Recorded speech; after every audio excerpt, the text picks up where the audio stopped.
முன்னாடி கூப்பிட்டு விளக்கேத்த சொல்லு. ஏன் பாட்டி? எங்கேருந்து ஒருத்தைய புடிச்சு இழுத்துட்டு வந்துட்ட. அவ என்ன ஏதுன்னு தெரிய வேணாம், அதுக்காக தான் நான் விளக்கேத்த சொல்றேன். விளக்கேத்துறத வச்சு பொண்ணோட குணத்தை எப்படி பாட்டி கண்டுபிடிப்ப?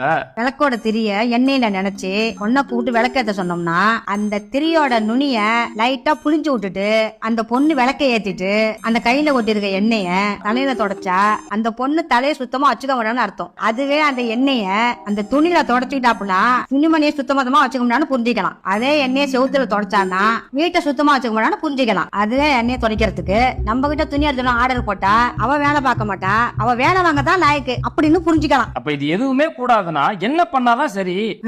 நான் சொல்றேன், நீ கேளு. அந்த பொண்ணை கூப்பிட்டு விளக்கேத்த சொன்னானே, அவ கைய துடைக்க துணியை எடுத்துக்கிட்டு அவ வந்து விளக்க ஏத்திட்டு அந்த துணியில கைய துடைச்சிட்டானா அந்த பொண்ணு விவரமான பொண்ணுன்னு குணமான பொண்ணுன்னு புரிஞ்சுக்கலாம். இப்ப கூப்பிட விளக்க தெரிஞ்சது மா நல்லா கூப்பிடா, பிச்சை எடுக்கிற பாப்பா.